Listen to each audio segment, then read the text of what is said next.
We took fifth graders. We give them puzzles to solve. So you see these blocks? Can you tell me what color is on that side? Red, yellow, white, blue. All right, so what I want you to do is put these blocks together so that the picture on top matches the picture here, all right? First, we give children a set of easier puzzles to do.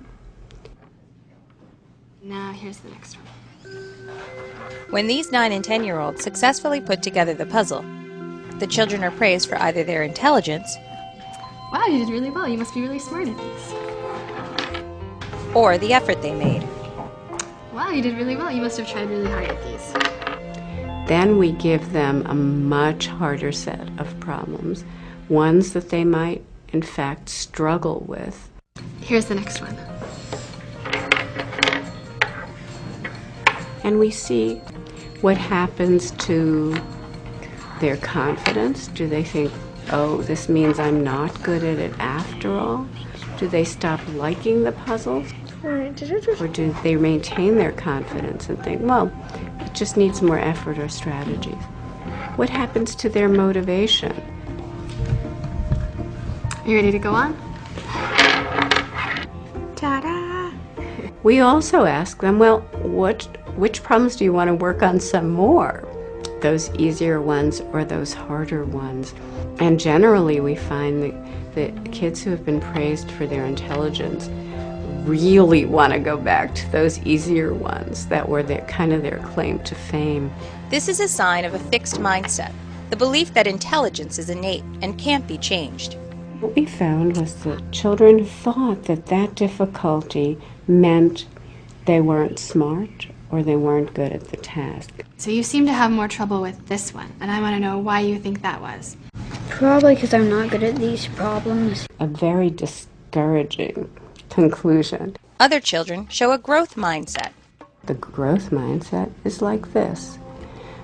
No matter who you are, you can always become a great deal smarter. They feel smart when they're working really hard on something difficult and making progress. So if I give you some more problems, would you like more problems like these that are pretty easy so you'll do well, or problems like these that'll be hard but you might learn a lot from them? These. More like these?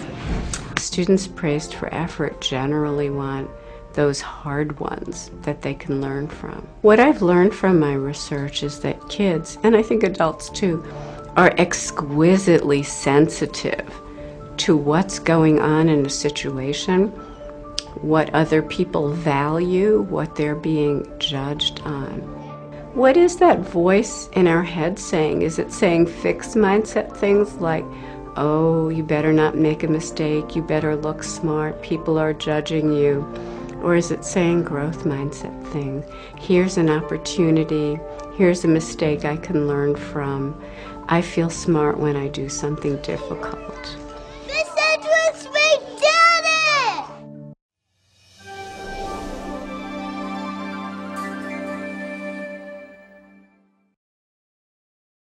I don't think that children have advocates, and my goal always has been to do what can be done so that students are successful in school and in life, so they feel good about themselves, so they feel good about where they live and their families, and they have a sense of optimism, and they feel that they're going places in life and they matter to others. So that is part of the passion that I feel, doing things that can improve the lives of children.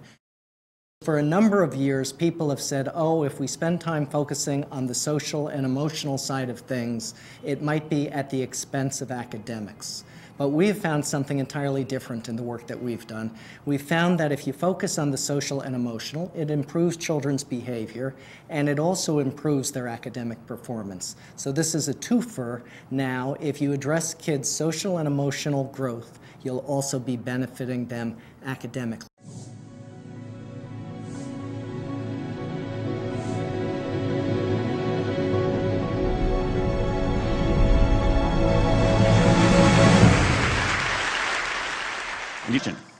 How much faster did this group solve the problem?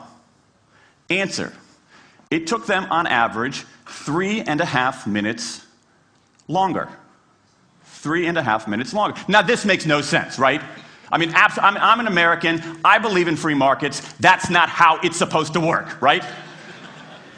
If you want people to perform better, you reward them, right? Bonuses, commissions, their own reality show, incentivize them. That's how business works. But that's not happening here. Think about your own work. Think about your own work. Are the problems that you face, or even the problems we've been talking about here, are those kinds of problems, do they have a clear set of rules and a single solution? No. The rules are mystifying. The solution, if it exists at all, is surprising and non-obvious. Everybody in this room is dealing with their own version of the candle problem. And for candle problems of any kind, in any field, those if-then rewards, the things around which we've built so many of our businesses, don't work. Now, I mean, it makes me crazy. And this is not, here's the thing, this is not a feeling, okay? I'm a lawyer, I don't believe in feelings. This is not a philosophy. I'm an American, I don't believe in philosophy. This is a fact, or as we say in my hometown of Washington, D.C., a true fact. Let me... need a whole new approach.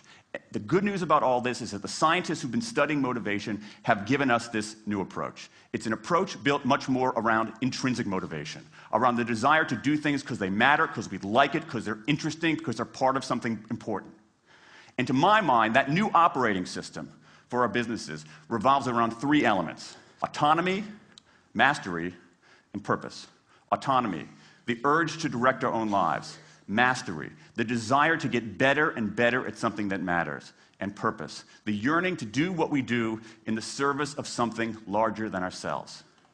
These are the building blocks of an entirely new operating system for our businesses.